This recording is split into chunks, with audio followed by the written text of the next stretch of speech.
And then here, I was like, oh my God, I need to start from the scratch again. A mess or something, really. I've had a LinkedIn post go viral by that point. ChatGPT. I love ChatGPT, don't get me wrong. Yeah. He's my therapist at 2 a.m. and I love him. I love that yours is a he because mine's a she. Mine's a girly. Mine is a girly. I have girl bossed that robot to honestly no need. Like, she puts like stars and sparkles and hearts to me. Like, you've got this queen. And I'm like, I just have this sassy little robot sidekick.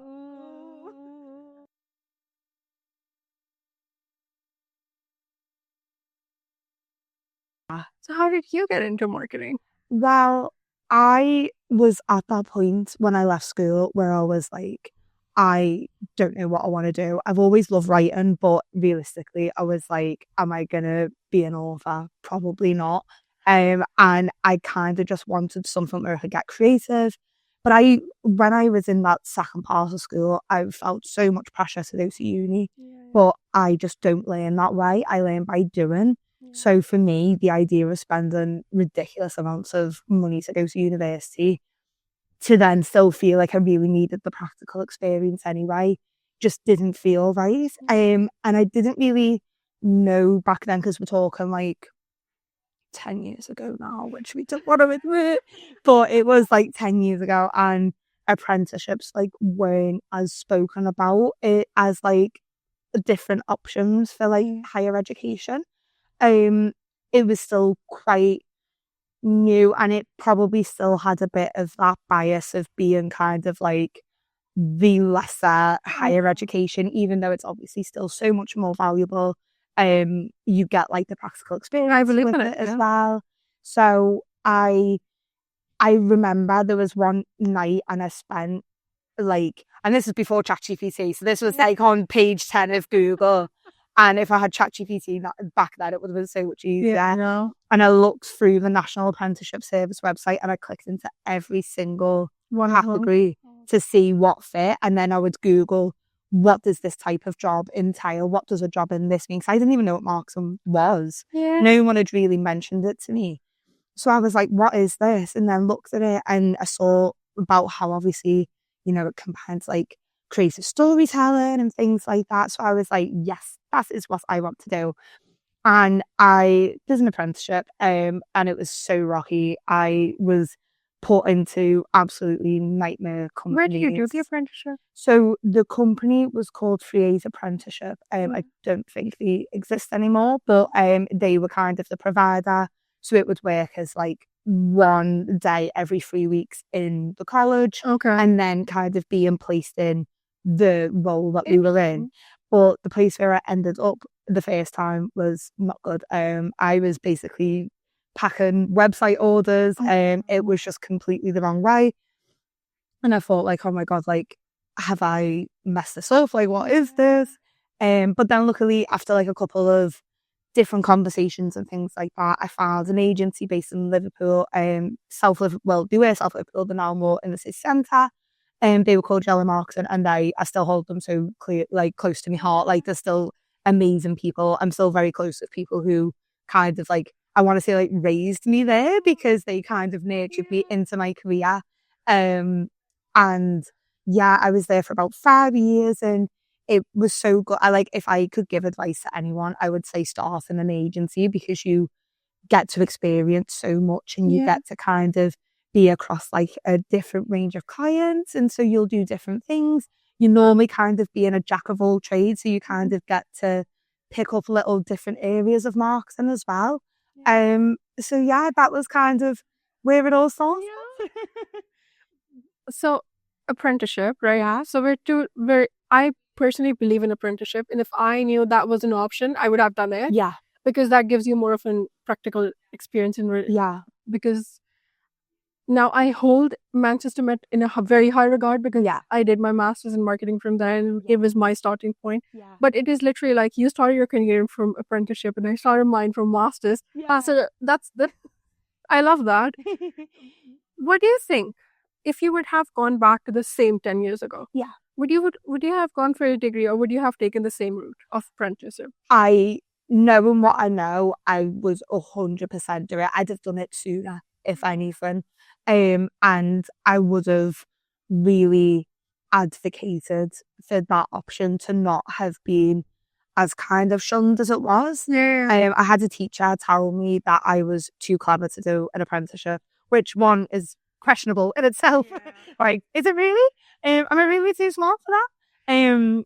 But it also just kind of reflected like how that option was viewed then, which I think made me slightly more nervous at that time. So it was something I'd really waited on for a while, and I carried on just working in like my retail job and things like that until I then actually was like, no, you know what, I think I'm going to give this a try. So if anything, I would push for myself to do it sooner. No, I think it's really good. That path is really good because you start from really practical side of things, and then you pick and choose from whichever side of things. So how did you pick content?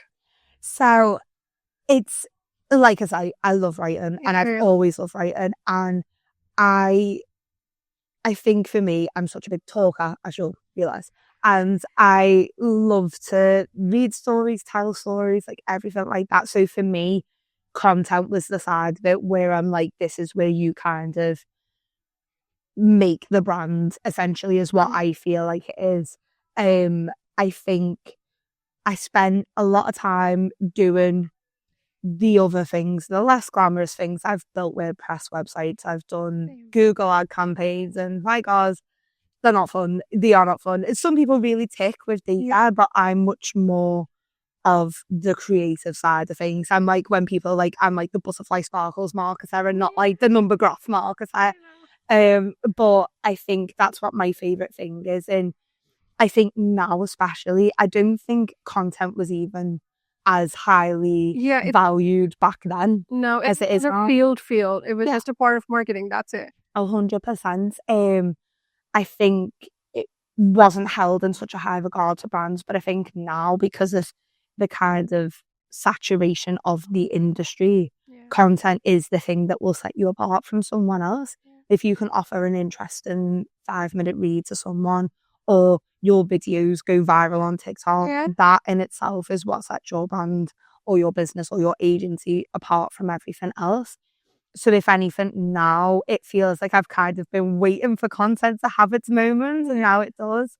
And it sits so nicely in teams between like sales and marketing, and, you know, kind of like your C-suite and marketing. I think it's the one part of the business where you really channel everything that's about the business, and it supports everything else that you're doing. So yeah, I think I don't know how I got into it in that way. I think I have worn many different hats as a marketer, but where I've got to now feels like the most aligned version of this type of job role that I've ever had. Because I feel like content could either create a community or not do anything at all. So it's that either that bridging gap between the brand and the audience, or it's absolutely doing nothing. It's just packing the details of the product.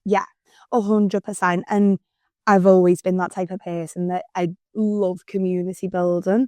I've always been that person that just wants like a tribe around me. And I've done it with so many things. I've done like Liverpool blogging, I've done fashion blogging, makeup blogging, everything. I have tried it all. And if you go onto like my Instagram accounts, there's like every hyperfixation account that I've made when I've been like, I'm going to do this, and suddenly make an account for it. But that kind of desire to build that is always what brings me to do something like that, whether it's building a gym girls community, or for my agency, building a group of marketers who really are invested in what we're promoting in the industry. I just love that feeling of seeing people be like, yeah, this is great, I love this. And it just, I think it's lovely. So before marketing, or before choosing the apprenticeship, right? In high school, what did you choose as your major subject? So I did English literature. Perfect. Perfect. And I did media studies as well. And then I did business development, which I feel like if you combined all three of them, you end up with marketing. So I think it was a pretty set in the stone like trajectory for me, to be honest. I just didn't really know that was the way I was heading. But I think that's what gave me like a really strong, polished view of marketing as a career, was that you know, I'd learned a bit of that commercial side by doing business development, but then I was so invested in storytelling and language and emotion as well. Like, I think people forget that's such a big part of marketing, is being able to essentially derive an emotion out of someone. And all of these things kind of circle together. And I liked school, but again, it wasn't the way my brain likes to learn. Yeah, I think it's pretty. Now, I've seen a lot of conversations happening around the fact that schooling systems or the systems in place right now are pretty outdated Yeah. for where the world is heading, because I see personal branding become a really big thing. Yeah. Yeah. And could be studied as well. But Yeah. then you don't study that, or you don't even know anything about that when you're in high school, college, university. That's not even a thing. Yeah. So, yeah, I think it's moving pretty fast, but Yeah. the education system is going slow, which is why apprenticeship route. Yeah, exactly. And I think that's why we're seeing more and more people take on projects by themselves as well and do things like starting a blog or an Instagram page or creating personal brand on LinkedIn.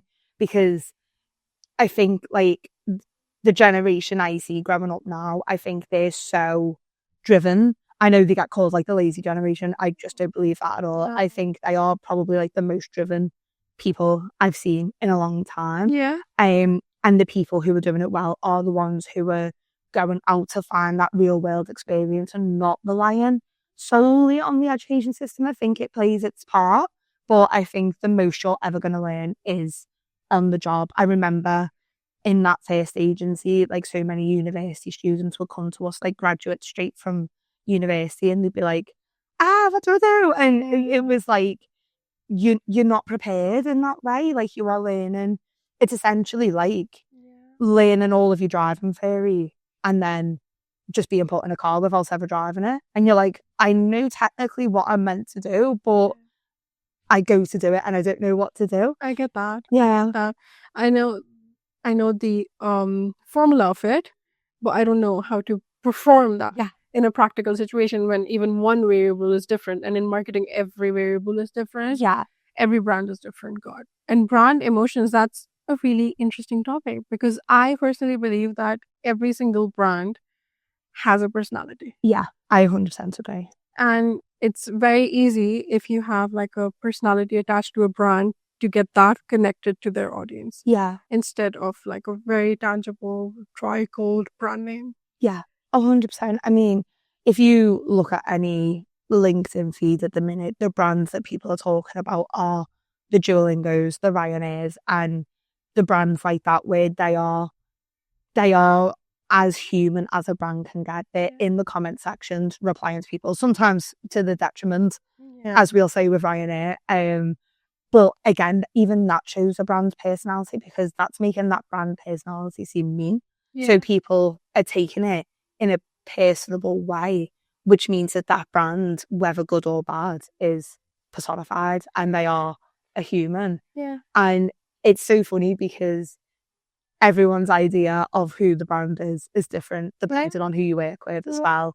The sales team will think it's one way, your co-founder will think it's one way, someone else in the marketing team will be driving for it to be a certain way. And what you end up with is essentially like when you have a baby, is that it's so much of an accumulation of so many different people and different experiences. And then you just get one, either a mess or something grease. And hopefully it's still off that. No, but I absolutely love. I also love how LinkedIn is leading towards the most personal branding. For creators, but professional creators, like the space. You've worked in personal branding. I did. So the agency I work for now, my kind of entry to that agency was my personal brand.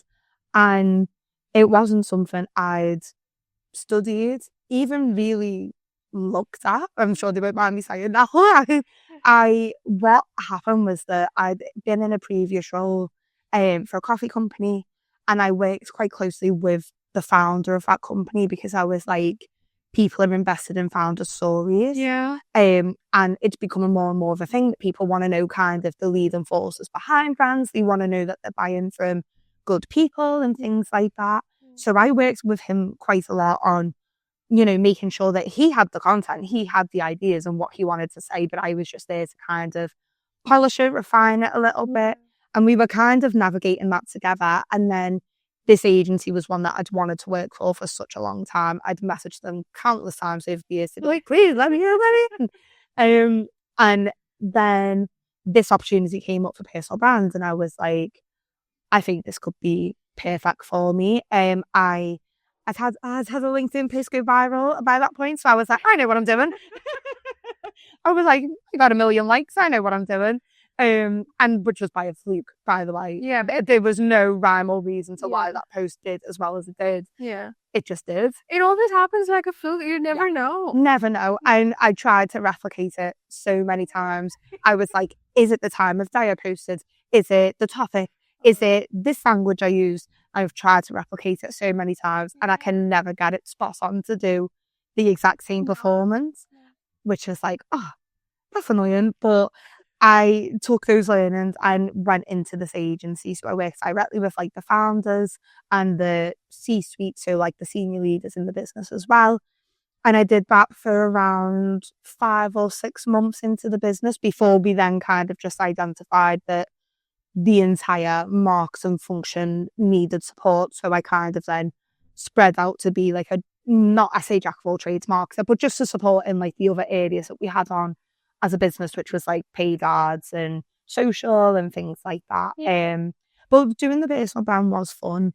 I think the most interesting part is personal brand as like a ghostwriter. Oh, yes. Yeah. I've done that. Yeah. Different. How did you find it?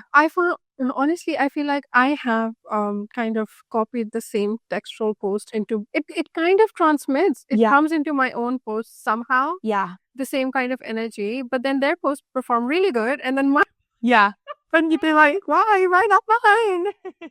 It's probably how I imagine like rappers, ghostwriters feel when they've got like a song in the charts and they're like, I wrote that. But I started my career from ghostwriting where I did not know what content is or what marketing is and what even SEO is at that point. And I was literally just ghostwriting articles for really big magazines at that point. But then not my name there, nothing there. But your content there. Yeah.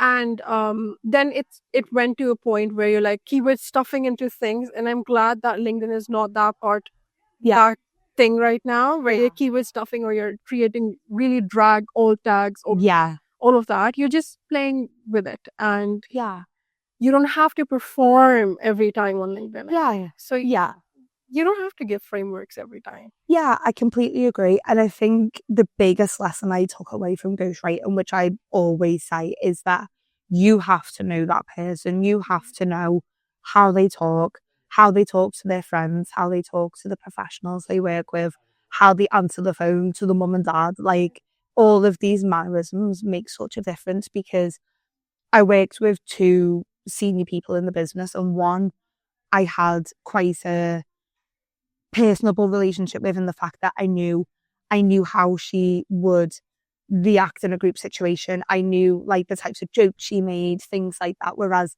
the other person I worked with wasn't as familiar with. So there was a lot of guesswork, and I think you can always tell when it doesn't feel authentic to someone, even if you don't know that person. You might then see a LinkedIn post from them, meet them in person, and be like, oh, you're nothing like that.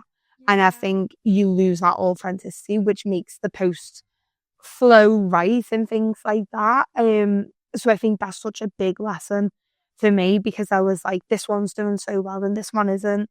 And the difference was that I couldn't personify them in the way that was like authentic to them. So their network probably knew like, this isn't this person, or this is. And right now, I've got accused of it being written by ChatGPT. Probably. Yeah. And I think a lot of ChatGPT content, because if you just rely on ChatGPT, I love ChatGPT, don't get me wrong. Yeah. He's my therapist at 2 a.m. and I love him. I love that yours is a he, because mine's a she. Mine's a girly. Mine is a girly. I have girl bossed that robot to honestly no need. Like, she puts like stars and sparkles and hearts to me. Like, you've got this queen. And I'm like, I just have this sassy little robot sidekick, and I love it. I love that. But if you completely rely on ChatGPT, then that takes the essence out of your personality. Yeah. 100%. I think that, and then when you meet the person, you're like, not quite it. Yeah, 100%. And what scares me the most is the idea of losing that ability of being able to think and to lose that skill as a marketer to write. I've fallen victim to the days where, you know, I've got creator's block and I'm like, okay, ChatGPT, write this. But rather what I should be doing is saying, give me prompts that can give me a creative spark or something like that. And I think that type of usage is the way to look at it. I think it can really strengthen you as a marketer and make you think of things that you haven't. But equally, you could just, it's like when people used to say, like, oh, it's quantity over quality with posts. And it's like, no, it's not. No, it's not. Post every day with rubbish content. It's not going to go anywhere.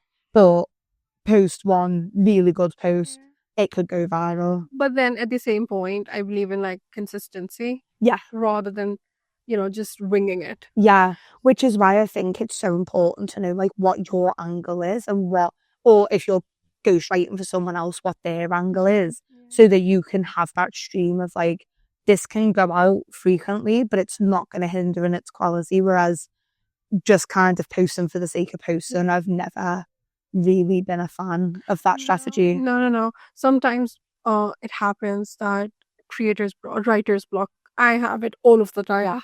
But then when I'm doing like a full girl spa day at my home, just relaxing, and then the thought would be like, oh, idea one, oh, idea two. And then how do I write it? I should have like a whiteboard in my shower now. Yeah.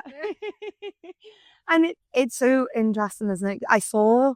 There was like a meme I saw a while ago that was like, creatives need time to just sit and stare. And I was like, yeah, that's it. Yeah. Because you are essentially putting a very fluid thinking person into a very rigid structure and system, and expecting that fluidity to still happen with creative license, and it doesn't happen. I will take myself for a walk. I will just go to a different part of the house because it might be, I look at a book, I look at a picture, I see something on my phone and I'm like, oh, that's giving me an idea. And that's always when it happens. It does not ever happen when I'm sat at my task like this. No. With content, specifically with content, what I do is I go out for a coffee, take a stroll, just think, or just read a book, or just chill out for a second. It would come to you. It doesn't always have to be when you're sitting on your desk 9 to 5 typing continuously. No, a lot of different things could happen in that time, but not creativity. I don't think so. Yeah, and I understand. And I think that leads to burnout when creatives are pressured into creating content that flows, that goes viral, that's resonating with the audience. And when that doesn't happen, the pressure falls onto them even more. Yeah. Leads to burnout. 100%. And I think the times that I felt that burnout the most is when I've absorbed all of the problems, essentially. I think what helped me the most as a marketer was just speaking to other people, whether that's different people in different departments in the business. I think that fresh lens of thinking is so valuable. And when you don't have that, you just get into kind of, you have the blinkers on and you're like, I can only see this solution and this solution. Whereas a conversation with someone else could open up A, B, C, and D instead of just the one option you've got. And that was where I stopped getting the burnout as much, because I was like, a problem halved is a problem. Yeah. A problem shared is a problem halved. Yeah. And that's the best thinking for it, is that, you know, if you're struggling to see things differently, ask someone who sees it differently. I think that's just like, I was like, oh my God, yeah, that makes sense. Yeah. A third point of view is really important. Honestly, it's really, because you never know where you're going to learn from the other person. All right. So you've worked in-house agency and you've also worked at an agency side. So you've done both, right? Yeah. What is something that people don't know about both sides of things? Neither is better than the other. Yeah.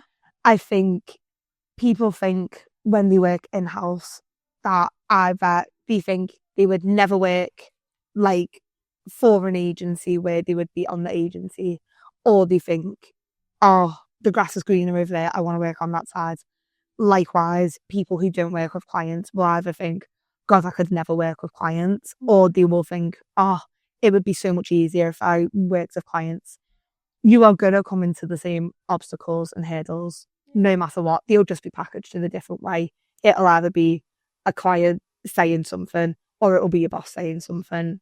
And I think for you, what you have to kind of navigate when you're looking for whether you want to experience either one of those roles is how much recognition and kind of integration you want to have, because I think when you work with clients, you do have that degree of separation where, you know, you work so closely with that client, you feel connected to that client, and you feel as much a part of their business as anything else. But at the end of the day, when they have their Christmas party or they do anything else, you're not invited.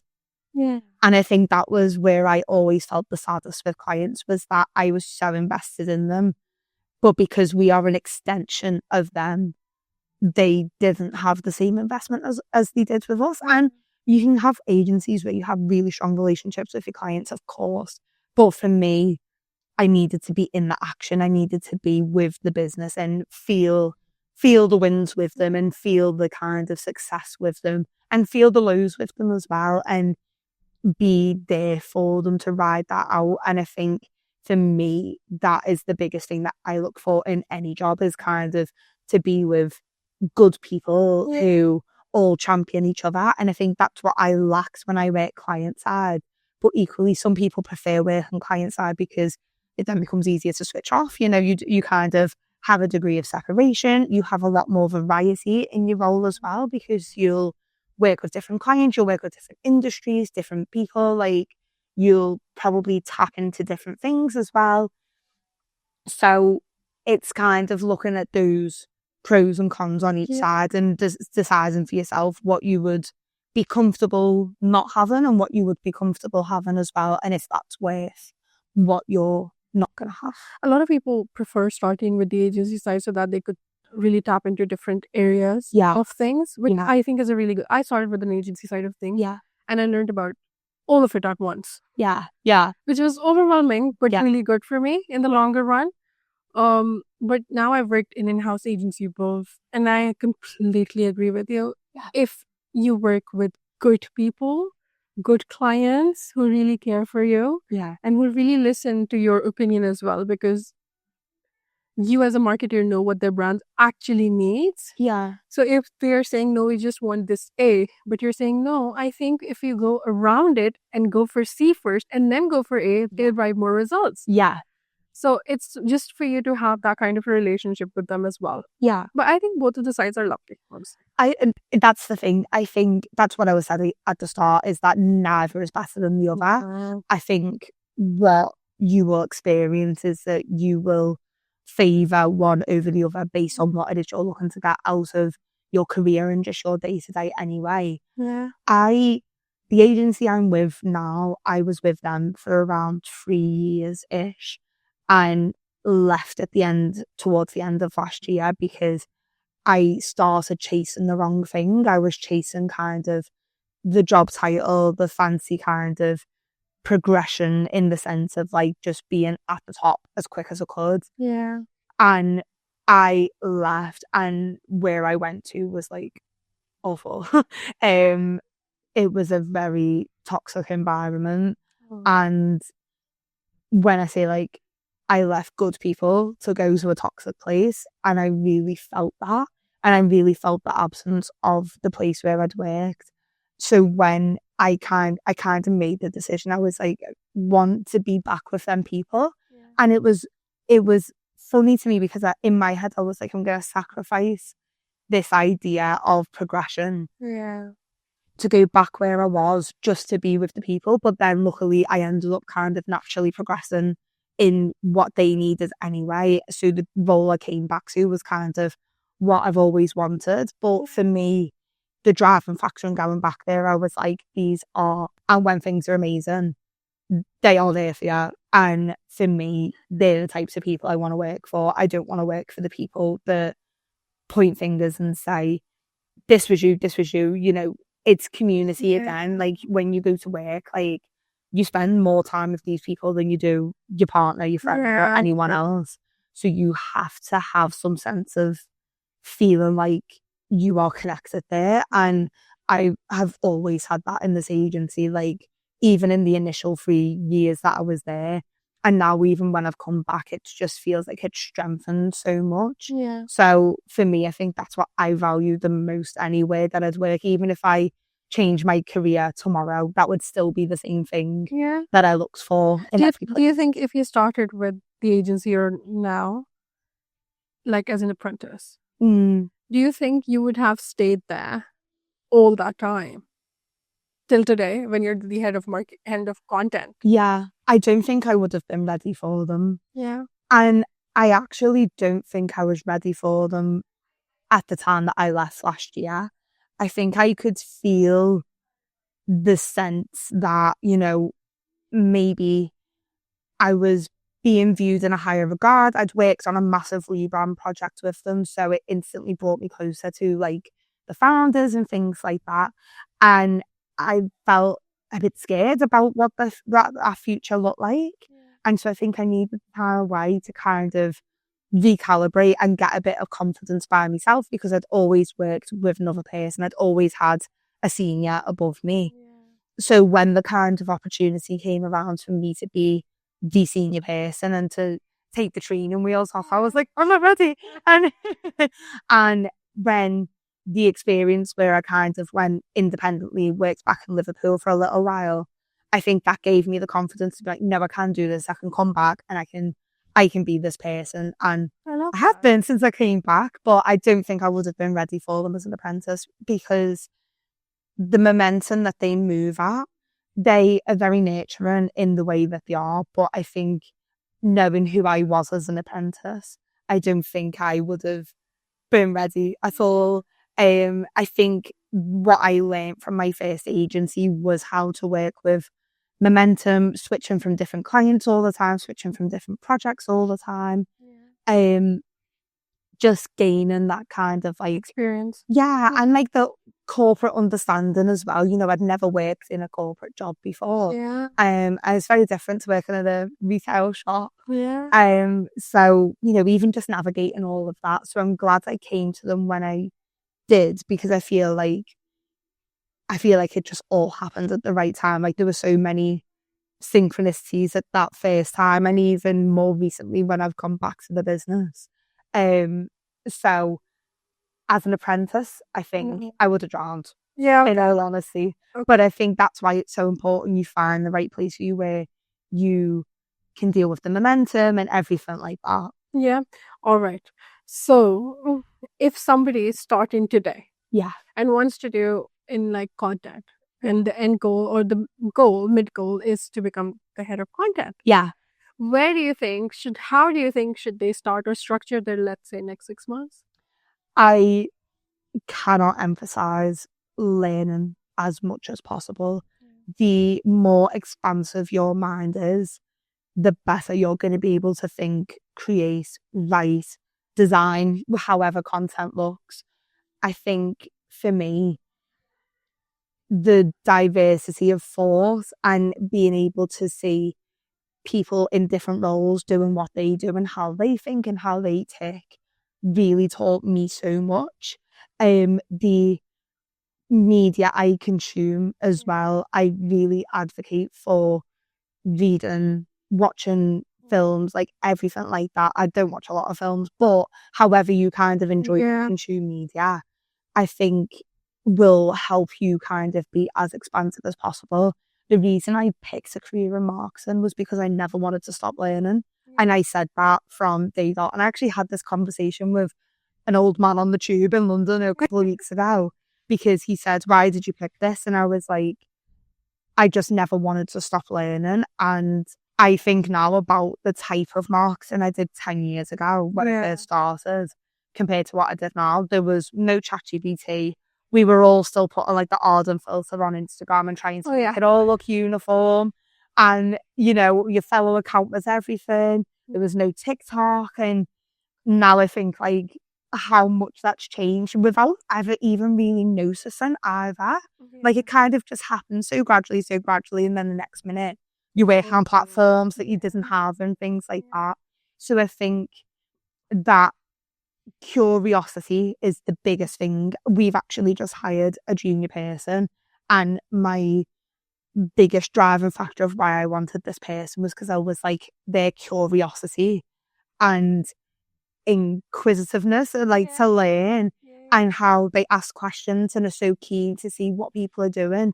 I was like, that is like a gold mine factor for someone who's starting a career in marketing, because you can never just be closed-minded and you can never think, okay, it's just going to go this way, because you are essentially trying to tell one version of something to millions of people. So you can't ever think that you are the only person who can think one way and it will resonate with everyone. So I think, yeah, curiosity, learn, absorb is the biggest thing I would say. Yeah. In regards to platforms, one question just popped into my mind. Yeah. So we've got now in marketing, we've got a lot of different platforms to track things, different like 100+ platforms. Yeah. Do you think, because I feel like these days I'm having platform fatigue. Yeah. There's too much out there. Yeah. So you don't really know which, like, you've tested a few, you've worked with a few, you've continued with a few, but then there are more platforms coming on with AI, all of that. What do you think about that? I think it is very easy to be overwhelmed. I am someone that keeps platforms as minimal as possible. I think for me, I could really overwhelm myself with a lot of data, and that would be very easy to do. But for me, I know what I want to track, and it is the sentiment, website traffic, like all of these things. And so I know what I'm after. So I know what to keep around me. And the biggest thing that I say to people, either if it's a founder who's telling me, we need to be on this platform because everyone else is on it, you need to move past FOMO when you're a marketer, because not every platform is built for everything. I remember in that first agency, there was a tech solutions client that was desperate to be on Instagram. And they were like, we need to be on there because this was 2015 peak Instagram where everyone was on it. And I was like, you are not going to get any benefit to being on Instagram. No, that's not the type of business you are. And they argued. So we did it. And lo and behold, no one cares. Yeah. And all that did was burn me out as a marketer by having to double up on their content of what they were doing, because they had the FOMO of not being on the platform everyone was talking about.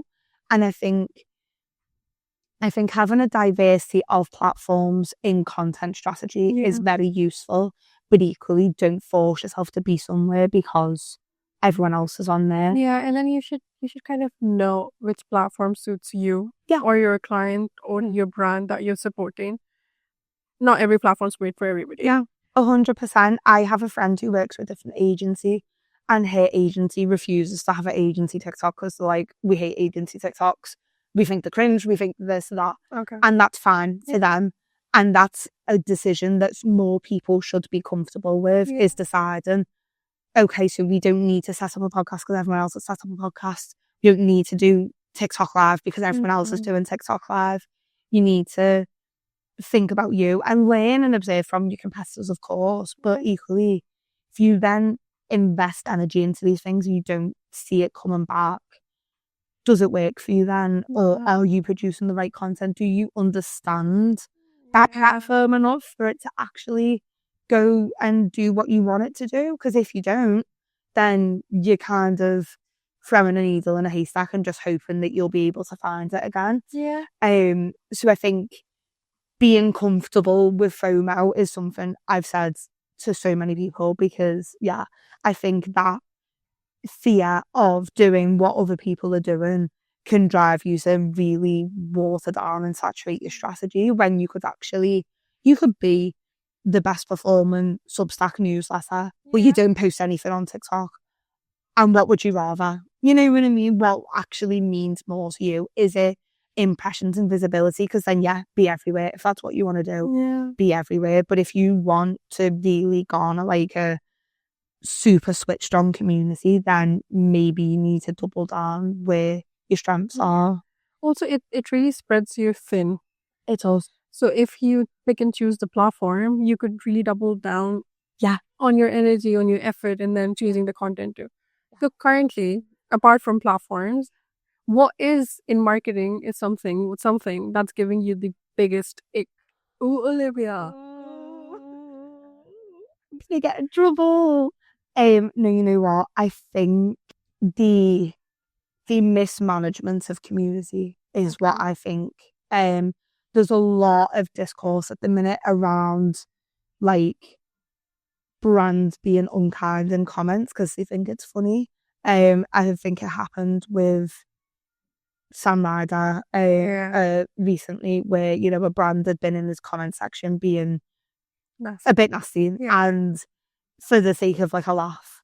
And I think this level of brand personification that we were talking about earlier is teetering on to the point where brands are trying to sound like the mate that you have a pint with, where you maybe throwing a few like sly digs at people or you're having banter.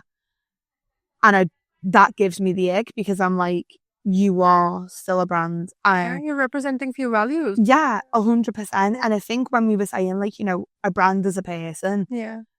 The brand isn't the person running the social media account. So if you're the social media account manager and you personally think Sam Ryder singing on a train is very cringe, that doesn't ultimately mean that the brand should think that. And I think that's what's giving me the ick is people thinking that that's what community building is, or, brands slating other brands and poking fun to be funny and things like that. Like, it really gives me the ick because I'm like, that it's having the confidence in yourself as a brand to not feel the need to like drag people down, and that kind of discourse, like, I think people discard it as like, well, it got people talking, it got attention, it got this, and it's like, that's not a valuable metric. People talking isn't valuable. People saying good things is valuable. 100%. So I think that is like my biggest thing at the minute. I get that. And there's like opposite side of things where very recently, I think the day before yesterday, I really post on LinkedIn about like, I'm crying into the Google Docs and Google Docs is my savior and all of that. And Google Workspace commented on one of my posts. Really? Yeah. And they were like, we see you, and all of that with a heart. And I saw it at 1 a.m. and I was like, oh my God. And I know that's the community manager behind that. Yeah. But then comments like those, that's building community. Yeah. That's making your people feel seen. Yeah, 100%. That's where, like you say, you are building something. It's adding value to conversation rather than adding noise. You can speak the loudest and be saying the most, but are you saying the most valuable thing? And I think that's where brands are getting it wrong, is thinking they have to, again, say something just to be part of it. And that's where it's so easy for it to go wrong. Yeah. What do people assume that you love doing in marketing, but you don't? Social. You don't like social? I hate social. I really hate social. I like it, but if it was all I did in marketing, I wouldn't work in marketing. I think a lot of people get into marketing to do social, but for me, it's one of the sides that I just don't love, because I think there's an element of social where it's out of your control, which I don't like. I think when you write like a blog or something like that, you know your tick boxes to do. You've written a strong piece. It's got SEO like optimization to it. It's produced well, so you've done everything you can do, and it will get read.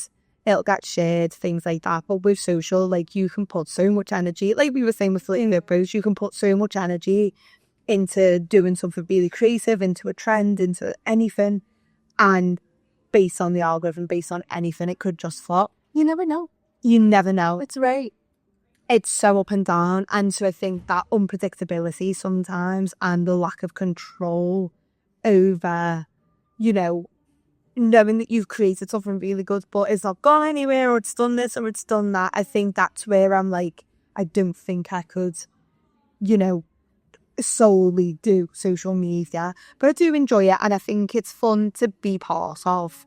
But that's the one side where I know so many people do it just for that.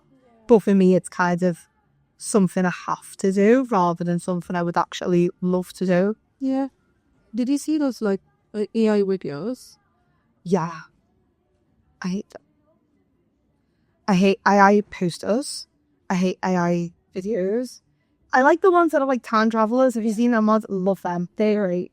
But I think there's like a really weird narrative behind like being like, oh yeah, like why hire a person when you can hire AI? And did you see that ad in London? Yeah, that's what I'm referencing. Like I think that type of discourse like I really don't like at all.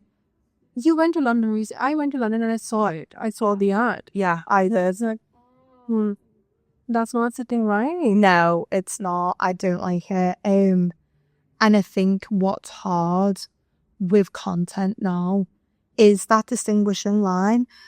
Pinterest is a platform that I've loved for years.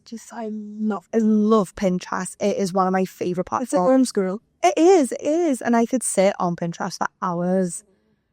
But recently, and I've had this conversation with a friend at work as well who works in production. So he often like uses Pinterest to get like concepts for shoots and things like that. And the amount of AI generated images we've got to sift through. And I do think these shouldn't be there, but being able to navigate a way without them should be available, I think, because it makes finding the content you want to consume a lot harder, which means you're very likely not going to spend as much time on that platform. I even had my nail technician of all people be like, I hate AI because people are bringing me AI generated nails and I can't make them. And she's like, so I've got to tell everyone that I can't make these AI nails, and everyone's getting annoyed at her being like, oh, it's not AI, it's real. And she's like, it's AI, I promise. So I think that's what is potentially making it hard. There is one affecting how we look at media, and then also how when we are looking at media, like the experience of that, and like how it's essentially putting a bit of a blocker against, you know, being able to spend time and hours on Pinterest and things like that. It's cluttering the space even more. Which is already so cluttered and so oversaturated. Like we don't really need another thing to, you know, dampen it. But I also think the creative options and like what it can do is really inspiring. It's really inspiring, and I think it can bring a lot of good to things, but equally it's a double-sided coin. I get that. You're a content girl. I get that. Yeah. Coming from a content, I get that. You get me. Yeah. So, okay. What is the unexpected moment that shifted your path?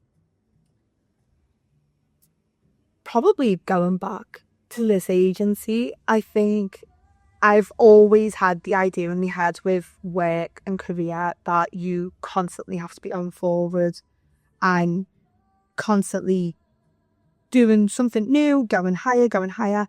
And so I kind of thought, like, am I going backwards? Am I taking a step back? But actually, I'm the furthest I've ever been in my career. I'm doing the most projects I've ever done in my career.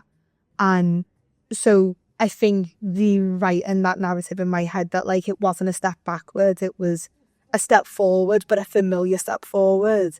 I think that was probably like the biggest moment for me. You don't really hear a lot of stories that you've left a company and then you're going back to the... No. And it was one of those things that I thought like, oh God, people are going to say things and people are going to be like, oh, she couldn't get a job anywhere else and things like that. But I actually didn't even look. I didn't even look for another job. I just went straight to them and was like, I want to come back to you. Because I love that. For me, it wasn't about just going to another place and finding something else. It was about where I see myself being for the longest time, where I think I'm going to be valued the most exactly.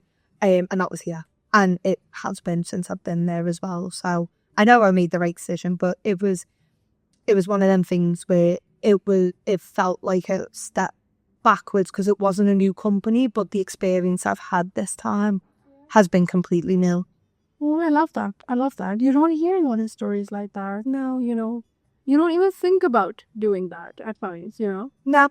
And you know what? It's not even the first time I've done it in my career either. Like, I'm someone, if I'm comfortable somewhere, I always want to go to where I'm comfortable. I did it in my retail career. I ended up working with people again after trying different things and things like that. And I think, like, for me, it is an ego thing to assume that you can't go back to a company and have a different experience or anything like that, because obviously if you've had a bad experience, then, you know, that's a different story. But, you know, if you left on good terms and really you were just actively seeking something else, there's no reason why you can't, I love that, go back somewhere. And like I say, if you are going to good people who you have a good relationship with as well, then you can definitely create an experience that's one way or another. And not everyone has the same experience somewhere either. So I think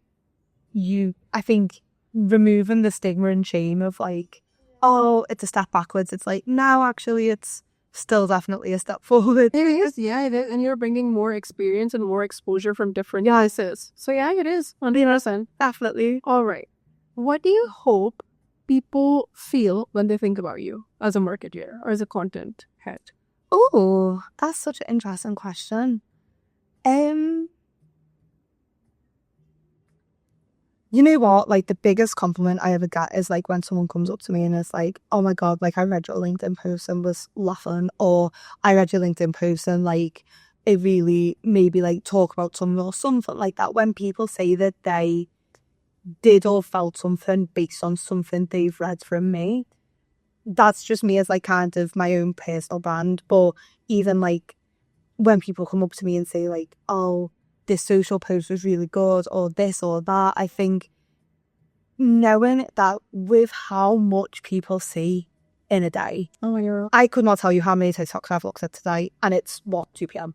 I've looked at a million, and if I saw one thing that made me think enough to then tell that person, I would be like, oh my God, that's like the biggest compliment ever. That's like being in a room of 1,000 people and someone coming up to you and saying you look nice. Like, you are so surrounded by so much noise, content, videos, social posts, blogs, everything.